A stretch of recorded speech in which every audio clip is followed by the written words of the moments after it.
Nigeria soldiers fire at army commander in Maiduguri. Soldiers in Nigeria have opened fire on their commander in the northeastern city of Maiduguri, witnesses say. Majgen Ahmed Mohammed escaped unhurt after soldiers shot at his car at the Maiduguri barracks, the sources said. The soldiers blamed him for the killing of their colleagues in an ambush by suspected Boko Haram militants. Meanwhile, Nigeria's president has ruled out freeing Boko Haram prisoners in exchange for the release of more than 200 kidnapped schoolgirls. A government minister had earlier said authorities were ready to negotiate with Boko Haram, but President Goodluck Jonathan insisted on Wednesday that this was out of the question.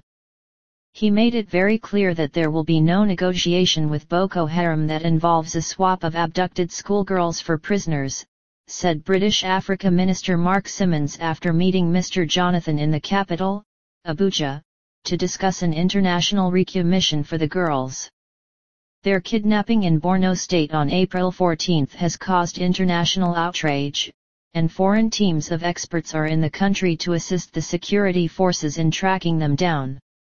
Army spokesman Majgen Chris Olukolade described the incident in Maiduguri, the capital of Borno State, as an internal matter and said there was no need for public concern. But the shooting shows that morale within the army is low as it battles Boko Haram, says BBC Nigeria analyst Naziru Mikailu. The Islamist group has stepped up its insurgency, despite a year of emergency rule in Borno and its neighboring state of Adamawa and Yobe. President Jonathan has asked Parliament to extend the emergency for another 6 months. According to sources who were inside the Maiduguri barracks, the soldiers accused Majgen Mohammed of putting their lives and the lives of their families at risk by failing to ensure that they were well equipped to tackle Boko Haram. They also alleged that the military top brass had failed to give them a promised special allowance for fighting on the front line, they told the BBC Hausa service.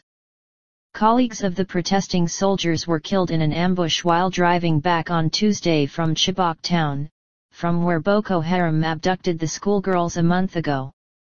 UK Prime Minister David Cameron has offered to send a spy plane to Nigeria to help in the hunt. Meanwhile, residents of 3 villages in Borno repelled an attack by suspected Boko Haram fighters on Tuesday, an eyewitness told the BBC. About 200 militants were killed during the fighting in the Kalabalj district of Borno State, he said. The witness, who asked not to be named because of security concerns, said the residents had formed a vigilante group. Boko Haram, whose name means Western education is forbidden in the local Hausa language, is notorious for raiding towns and villages, burning homes, looting banks and police stations, and killing people.